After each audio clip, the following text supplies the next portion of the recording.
Hey, what's going on, guys? First and foremost, I don't know if you guys can tell from my voice, but I'm a little bit sick, so bear with me. So the banner that we've all been waiting for is finally here. How long has it been? I think it's been like 3+ months. I don't even know, but it's been a long time. Anyways, all 4 of these heroes are top tier. None of these guys are bad, obviously. However, just like any other banner, one is quote better than the other. So for this video, I'm going to go over each hero's default skill set and stats so you guys can get a better understanding. There's some mistranslations and misleading text, so I'll let you guys know about those as well. If I missed anything, please let me know in the comments. After the review, I'll go over some builds for each of these heroes. Hopefully you will enjoy it, and let's begin. The first brave hero is Roy. His base stats are 38 HP, 32 attack, 34 speed, 26 defense, and 24 resistance. Judging from these stats alone, I think it's pretty obvious that Roy is more of a player phase kind of unit. 32 attack and 34 speed are what I would say above average offensive stats. It's the same as Summer Robin and one less than Lloyd. On the topic of sword cavaliers, I think Brave Roy is the best sword cavalier in terms of player phase stats. Everyone else is either 32 attack with super low speed or 31 to 32 attack with 30 to 32 speed like Seth, Elwood, and Kane. Defensive stats aren't the best, mainly because his HP is rather low and his defensive stats are somewhere between average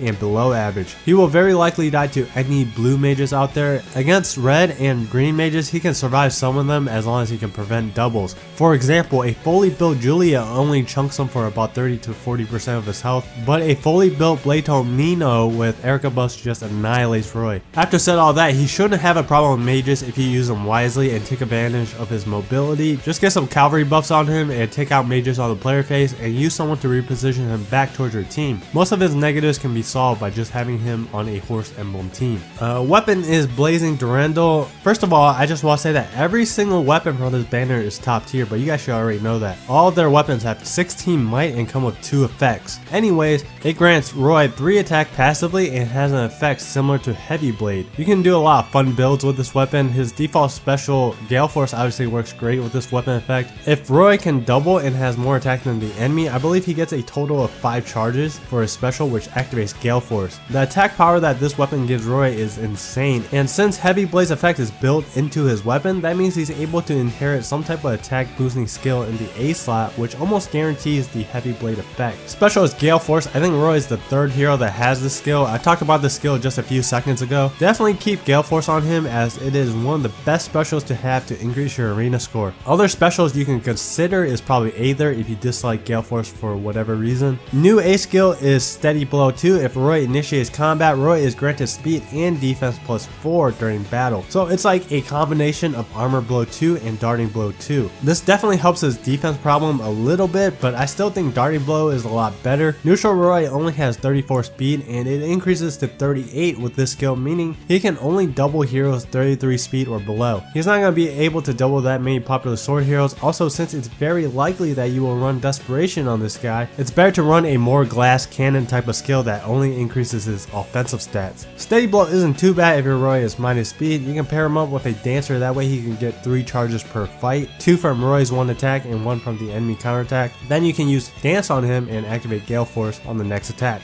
B skill is Desperation. Not gonna go too much into this skill. It's great to use for neutral and plus speed Roys. If your Roy is minus speed, I'd probably swap it out for Vantage or some type of breaker skill instead, unless you put him on a horse emerald team where he can receive all the speed buffs. Roy comes out of the box with great offensive stats and skills. Definitely a top tier red unit. His main weakness is his physical and magical bulk. There's some ways you can fix that. One way is to just go full glass cannon with Desperation and Gale Force, or just simply put him on a horse emblem team so he receives all the nice buffs. I do think out of the 4 heroes, Roy got the short end of the stick. Again, he's by no means a bad hero. He's actually a pretty damn good player phase unit, just not as impressive as the other 3. However, I do think he has the best art in the entire game, so I'll give him that. Next up is Brave Lucina. Her max stats are 41 HP, 34 attack, 36 speed, 27 defense, and 19 resistance. She has the same offensive spread as Tana, which automatically makes her one of the best offensive units in the game. More importantly, she is probably the best infantry lance as well. There wasn't too many fast lance infantries in the game. I think the fastest one was Summer Robin, who has 34 speed. Other than that, everyone else was around 33 or 32 speed like Azura and Sharina. Defensively, she would do pretty well, mainly because of that 36 speed. speed, and she has 27 defense, which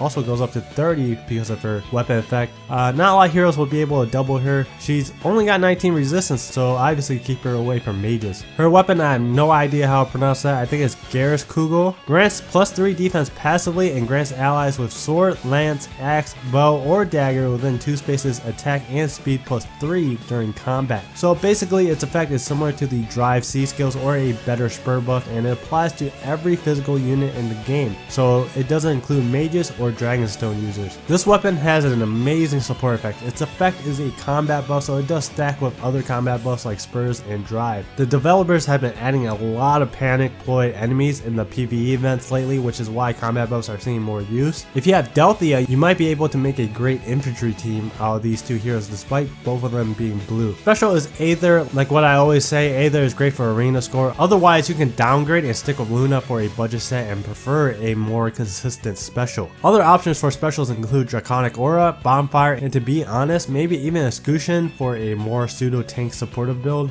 A skill Sturdy Blow 2 grants +4 attack and defense during combat if unit initiates combat. You might be able to get away with the skill if your Lucina is plus speed. Since Lucina is a blue unit, her main targets are reds, and reds tend to be really fast, so if you want the best chance to one-round KO those reds, then it's better to run something that will grant her more speed. Something like Darting Blow, Swift Spirit, or Fury are great choices, otherwise it will take 2 turns to take out common sword units. C skill is Drive Speed 2, grants allies within 2 spaces speed +3 during combat. Great default skill, it works so well with her weapon. She's able to grant allies within 2 spaces +3 attack and +6 speed. Speed is the most important stat in the game, so it's extremely good. All of a sudden, your heroes with mediocre speed can start doubling and prevent more doubles. Alright, so Lucina is definitely a top tier blue hero. She's got amazing offensive stats with great physical bulk. Not only is she great in combat, but she's also there to make her other heroes better. Her default set is good out of the box aside from Sturdy Blow. You can debate with me on that, but I do think there are better options. Unlike Roy, who I think only excels at player phase combat, Lucina can fill in multiple roles, which is why I'm ranking her above Roy in this banner. She may not be flashy as the other 3 heroes, but she's excellent at what she does. Now onto the first place winners. Brave Ike. At max level, his stats are 43 HP, 36 attack, 28 speed, 35 defense, and 20 resistance. From stats alone, without skills and weapons involved, I would have told you guys that his stats are above average. I mean, he's almost like an infantry Hector minus the HP. 36 attack is very high, so you can potentially go for a Brave Axe set with him, but keep in mind that Barter actually has similar stats. I'd recommend building around Ike's weapon and save that Brave Axe for someone else. Base total stat is 162, which is the same as Donald, Gray, and Phase. That being said, he'll rack up more arena points for you, especially when equipped with the right skills. His stats are great and all, but you can't really see its potential unless you analyze the whole kit altogether. His low resistance and low speed makes it hard for him to survive most mage attacks aside from blues. I'm going to get into his B skill a little bit here, but Bjork's Blessing can help him tank Blade Tome users like Owen, Ursula, Summer Corin, and even Spring Camilla because their bonuses will get nullified. His defense is hella high, but since he's so slow, he will still die to Ryoma and Lucina. Obviously, you don't want to tank reds with him. Instead, you want to tank Axe, Lance, and Colorless. That's where you'll see him really shine, as he can tank and potentially even one-shot his foe in one hit because of his high attack and legendary weapon. His unique weapon is Irvin. It accelerates special trigger, cooldown -1. If unit receives consecutive attacks, damage from second attack onward reduced by 80%. So it's like a killer weapon with a massive damage reducing effect. Do note that he receives reduced damage only for consecutive attacks. That means it only works when Ike is attacked by a Brave weapon, Fire Sweep double attack, and Desperation. It also means that if you give distant counter to Ike, he might break that effect in the middle of the fight. Let's say a Brave Archer attacks Ike, he'll take full damage for the first hit and reduced damage from the second hit. If Ike's distant counterattack doesn't one-shot the Brave Archer, that means the Brave Archer will get the full damage for his third hit. The reason why this weapon is so good is because it's so good for the meta. In Arena, all you see are Reinhardts, Brave Bow Archers, and one-round KO builds with Desperation. He should be able to one-shot most of the common Brave Bow Archers like Bride Cordelia.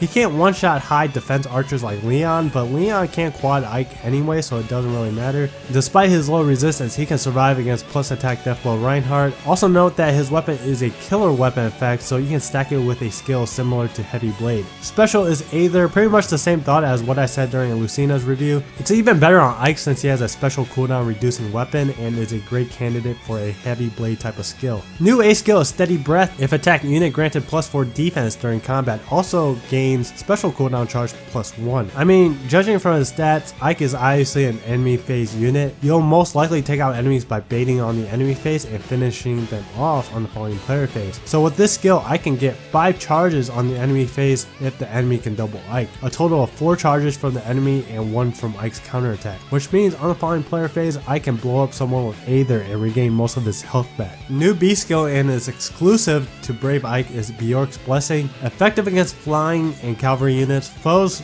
bonuses are nullified during combat. The text is actually misleading. I think what the effect meant to say was nullify cavalry and flyer bonuses. I know many of you guys, including myself, when I saw effective against flying and cavalry units, I immediately thought that Ike would do more damage against those classes. I don't think that's the case, but nonetheless, it's still a powerful skill.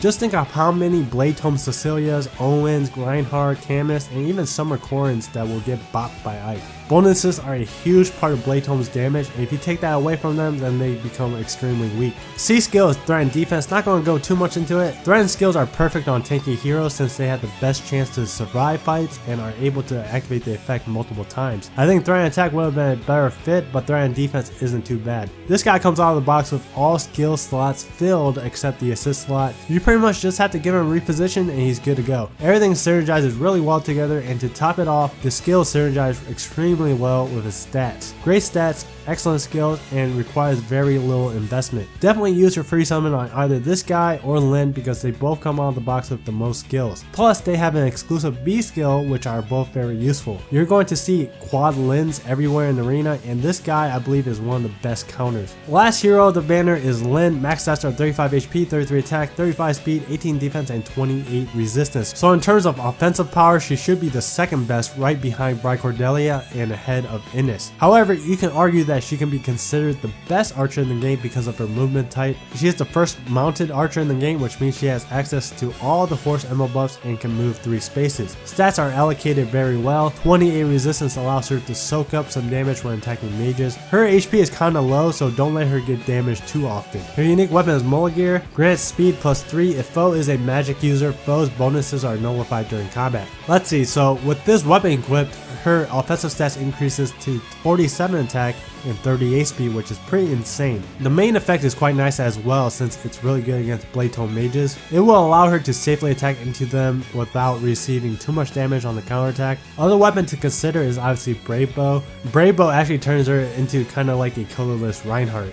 Special is Draconic Aura. This is perfect for her, especially if you decide to keep her default weapon. If you decide to swap her weapon out with Brave Bow, then you can argue that Luna might be better. Remember that Draconic Aura scales with attack buff, so it really depends on your team composition. Draconic Aura should be good enough though, unless your Lyn is minus attack. A slot is Swift Sparrow. Swift Sparrow is better if you keep her default weapon because she'll need her resistance stat to soak up damage from mages. If you plan on giving her Brave Bow, then Life and Death is better since her goal is to quad enemies before they get to counterattack. But let's be real, there's little to no reason to swap out Swift Sparrow for Life and Death. New B skill and it's exclusive to Brave Lyn is Sakei's Blessing. If foe has sword, lance, or axe, foe cannot counterattack. A complete counter to distant counter melees. Note that Dragonstone users can still counterattack. Lyn has the resistance to tank counterattack from mages, but she doesn't have enough defense to survive a hit from vantage distant counter heroes. This skill is the perfect solution to those heroes. Really straightforward and a solid skill. New C skill is Atk Smoke 3. After combat, inflict attack -7 on foes within 2 spaces of target through their next actions. So this effect works the same way as Clarisse's Bow. It doesn't debuff the target, only the enemy's 2 spaces surrounding the target.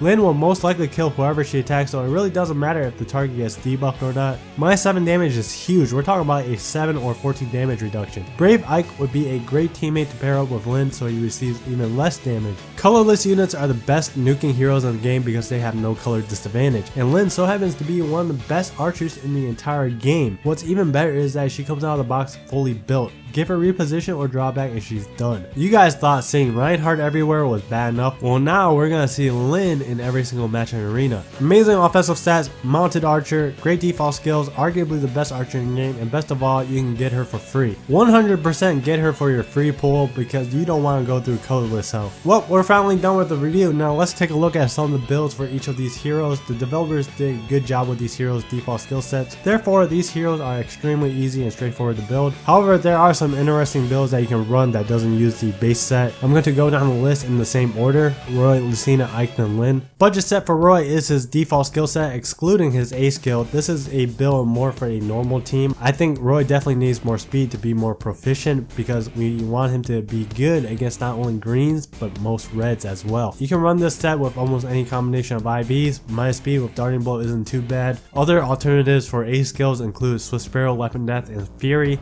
If you plan to put him on a Horse Emblem team, then probably go with Fury. For the C slot, you probably want to consider some type of cavalry buff, because Horse Emblem is where Roy belongs. He really needs that extra speed, and the best place to get more speed is from his horsey friends. The strategy is relatively simple. If Roy is able to double the first enemy, he can activate Gale Force right away. Then he should have low enough health to activate Desperation and two-shot a different enemy. I would only recommend this build for minus speed Roys on a normal team. 34 speed with Fury and minus speed IVs can still be salvaged by just putting him on a Horse Emblem team, and in that case you could just run a Desperation build. However, Advantage works really well with high attack heroes, and Roy so happens to have a lot of attack. The build strategy here is to allow Roy to be able to take out enemies in 2 turns. Start off by attacking the hero on the player phase, then the enemy will die to Vantage proc on the enemy phase. If all goes according to plan, Roy should have Aether ready to activate on the following player phase, because he's gaining 3 charges on the player phase and 2 more charges with the Vantage proc. He can potentially one-shot the next target and regain a lot of his health back from Aether. Now onto Lucina. Lucina has many builds that she can go, but for her budget set, I'd probably just want to keep everything and just give her drag back. Drag back synergizes really well with Sturdy Blow and her defensive stats. She's gonna attack, drag someone back towards her teammates, and from there you can use Dance on her to finish them off or have an ally do the rest of the work. Drag back also moves her closer to her teammates, which may or may not make it easier to apply the buffs. Other B slot options I could see do well include Renewal, Sword, or Lancebreaker, depending on your Lucina's IVs, and maybe even Shield Pulse combined with Pavis or Escutcheon. Here's a build to make her into a pseudo tank slash healer. Should work for most IVs, but more speed is always better. With this set, she's able to take out Sword and most Lance heroes and still play that support role. On the dead turns, use Ardent Sacrifice to heal allies for 10 and recover it back with Renewal. If you don't have Fury fodder, then Sturdy Blow can work as well. This build has the total package. She can kill, heal, tank, and buff allies. Great for long battles like Tempest Trials, and don't forget a lot of arena points, boy. Next is a build without Garrus Kugel. This is more of an offensive approach. Best IVs for the set is plus speed minus resistance. Since her offensive stats are exactly the same as Tana's, she can run the Fire Sweep set just like her. With neutral IVs, she gets 116 wins. If she doesn't kill, then she'll drag them back and you can finish them off in many different ways. Extremely straightforward, so I'm not going to go too much into it. And the other offensive build is of course a Brave Lance set. We're going to call it Brave Lucina. I think she can get away with a quad set just because she's blue, and she should be able to two-shot reds, and blues aren't really that fast for the most part, so she can quad a lot of them, especially if she is plus speed. Here's some results. If you have Delthea, then it becomes even better because of that plus 6 attack boost. You can do whatever you want with the C skill for this and the Fire Sweep build. I just kept Drive Speed there just because it's her default C skill and it's always going to be useful. Next is Ike. Budget set is pretty simple, just give him either swap or reposition. I personally just prefer swap on guys that are meant to tank, but I mean you can always use reposition instead. I think his default set is amazing already. Sure, you can swap his C slot to something else. The only thing that would make this build even better is if you swapped out Steady Breath for distant counter. That way I can not only tank these Blade Tome Horsies or Flyers, but he can take them out on the counter attack. C slot is always up for grabs during defense, during attack, or even panic play with a HP plus 3 seal. Even though I said I wouldn't run this set with Ike, it's still a decent build on him. It's the Cookie Cutter Brave Axe Dragback set. Plus attack IVs are what you'll want. Results is about 106 wins. It's not as much wins as a Brave Lance hero because there's more reds in the game than blues, so keep that in mind. Pretty much just two-shot an enemy, and if he can't, then the dude gets dragged back. Draconic Aura would be a better and more consistent special than Aether, but if you want those arena points, then stick with Aether. Last hero is Lynn. Obviously her budget set is her default skills with reposition or drawback. It's a pretty solid build. Her weapon is a Blade Tome counter, and with her above average resistance, she should be able to take a hit and take out those mages with ease. Then against melees, she's able to get free hits off on every single one of them besides Dragonstone users because of Sakei's Blessing. And a free hit on a melee unit means a free AoE debuff from Atk Smoke. I don't think there's anything to change to really make her default skill any better. Maybe Aether instead of Draconic Aura for those sweet arena points. So instead of the traditional quad set, we're going to keep Sake's Blessing instead of going for Desperation. Best IVs are plus speed or attack with minus defense. Here's the results. My logic is that Lyn shouldn't need Desperation in order to kill squishy units. The only obstacle that stands in her way besides Raventone mages are tanky distant counter enemies like Hector, Xander, Camus, and Fury Ryoma. Even if she had Desperation and she can't quad Hector to death, neutral Hector survives with 6 HP, nor is she fast enough to quad Camus or Ryoma. So with Sake's Blessing, just pair her up with a Dancer or just attack and use reposition or drawback on her and just use an extra turn to take out those distant counter heroes. If you are on a budget, you can stick with Draconic Aura, otherwise Luna is better with Brave Bow. Life and Death is also better than Swift Sparrow, but Swift Sparrow comes by default. If your Lyn is minus speed, you can consider using Death Blow instead. For the Seesaw, Atk Smoke is great, so I would just keep that. Just 2-shot someone and everyone else gets debuffed. Last build of the video is a Fire Sweep Cancel Infinity set. Because Fire Sweep Bow prevents counterattacks, she doesn't need Sake's Blessing anymore. Instead, give her a Cancel Infinity so she can actually deal good damage to those Raventone Triangle Adept mages. I'll post some matchups here. Keep in mind that everyone is neutral. Lyn is very close to one-rounding some of these heroes, so maybe an attack buffs, attack seal, or even an attack Ivy can make the difference. For the C slot, you can use either Atk Smoke or Savage Blow. I'd probably go with Savage Blow since she will probably be your main damage dealer on your team, and with Fire Sweep Bow equipped, it's just free chip damage. Because Lyn will probably be very common in Arena, people might begin to use more Raventone mages, so consider running some type of a Cancel Infinity build if you start to see the shift in the meta. Alright, that's all for this video. We'll wrap things up by doing a banner ranking. First place is Lyn, just for the simple fact that she's arguably the best archer in the game. Second place is Ike. Two popular Arena heroes are Reinhardt and soon to be Lyn, and Ike is a great counter to both of those heroes. Third is Lucina. I think Ike and Lucina are kind of close. I say that because Lucina has tremendous stats. She can do almost everything besides tank mages. She can kill, tank, and support. Last is Roy. I do think he's an amazing hero, but he only excels at one thing, which is player phase offense. Can't really tank too much. In my opinion, he's just very one-dimensional. Lyn is one-dimensional as well, but unlike Roy, she can take out heroes in every color. That's my take on this banner. Let me know who you summon and how you plan to build them in the comments below. Hope you guys enjoyed, and I really apologize for my voice. I am sick, but I really wanted to get this video out as soon as possible. Thank you all for watching, and I'll see you guys in the next video.